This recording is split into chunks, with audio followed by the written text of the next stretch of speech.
Baada ya kumwangusha Goliathi kwa jiwe moja, Daudi alisifiwa na kila kona ya Beth kijijini. Siku iliyofuata, watoto walipaka mawe rangi na kucheza michezo ya Daudi versus Goliathi, wakimuigiza kijana huyo shujaa. Mzee Sauli, mkuu wa mtaa, alimuita Daudi nyumbani kwake na kumwambia, "Kijana, umetenda lililoshindikana. Kwa heshima hiyo, kuanzia leo utakuwa mlinzi maalum wa mtaa. Nitakufundisha mambo ya uongozi." Daudi alishukuru, lakini hakuwa na tamaa ya madaraka. Alikuwa bado yule kijana wa porini, mwenye moyo wa ibada, aliyependa kutulia na gitaa lake, akitunga nyimbo kwa Mungu wake. Lakini kadri siku zilivyopita, watu walianza kumpenda Daudi, kupita hata mkuu wao Sauli. Walimwimbia, "Sauli amewashinda maadui kwa mamia, lakini Daudi kwa maelfu." Maneno hayo yaliingia moyoni mwa Sauli kama sumu. Wivu ulianza kumtafuna. Akawa anamcheka Daudi mbele za watu, lakini usiku alikuwa akipanga jinsi ya kumwangamiza. Hakutaka kijana huyo kuwa tishio kwa kiti chake.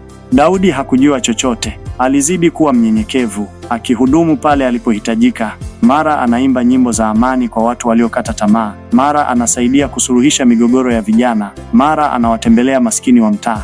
Watu walizidi kumpenda. Hii ilimchoma zaidi Sauli. Siku moja, Sauli alimtuma Daudi katika mtaa wa mbali uliosumbuliwa na magenge. Akamwambia, "Nenda huko, ukifanikiwa nitakupa binti yangu wa kuoa." Kwa kweli, lengo halikuwa kumsaidia Sauli, alitaka Daudi afe kule. Lakini Mungu hakuwa kimya.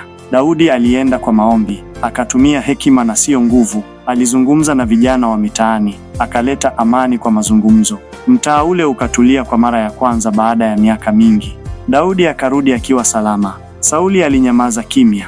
Lakini usiku huo huo, alipokuwa amelala, Daudi aliota ndoto. Aliona mtaa wake umefunikwa na giza nene. Kulikuwa na sauti za kilio, vicheko vya kishetani, na miguu ya watu waliotumwa na giza kuharibu taifa. Aliona taa moja ikiwaka katikati ya giza. Taa hiyo ilikuwa mikononi mwake, na sauti ikamwambia, Daudi, sio tu kupigana na majitu ya nje, pia lazima ushinde giza la ndani. Siku zijazo utapambana na roho ficha katika mamlaka. Lakini usiogope, mimi ni pamoja. Daudi akaamka na jasho, moyo ukimdunda kwa kasi. Sasa alianza kuelewa, vita halisi bado havijaanza.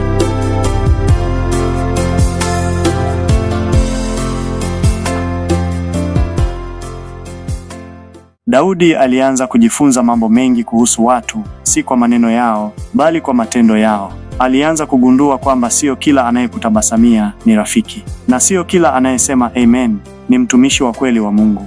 Wakati watu wengi walikuwa wakimpongeza kwa ushindi dhidi ya Goliathi, kulikuwa na mikutano ya siri ikiendelea. Usiku wa manane, watu fulani walikutana kwenye magofu ya jumba la zamani lililoko mwisho wa mtaa. Walivaa mavazi meusi. Kati yao kulikuwa na viongozi wa dini, wafanyabiashara wakubwa na hata baadhi ya polisi. Mmoja wao akasema, "Yule kijana anakuwa maarufu sana, tishio kwa biashara yetu ya hofu." Mwingine akacheka, "Watu wakiendelea kumwamini, wataacha kununua ulinzi wetu wa kichawi."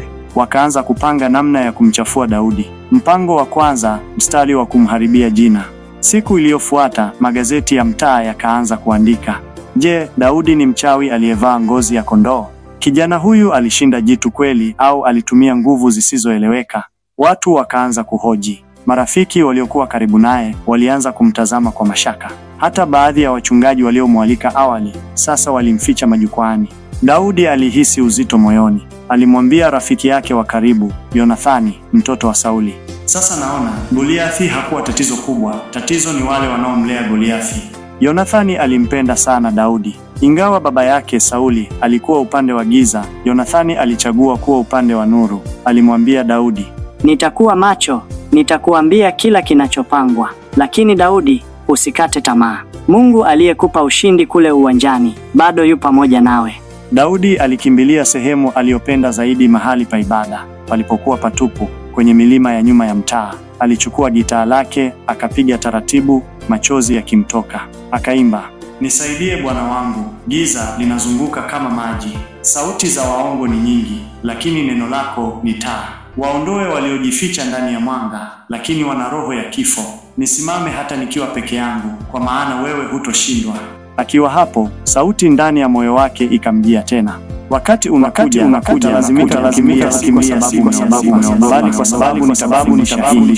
Kitu kikubwa kinakuja, lakini lazima ujifunze kuishi bila kuogopa.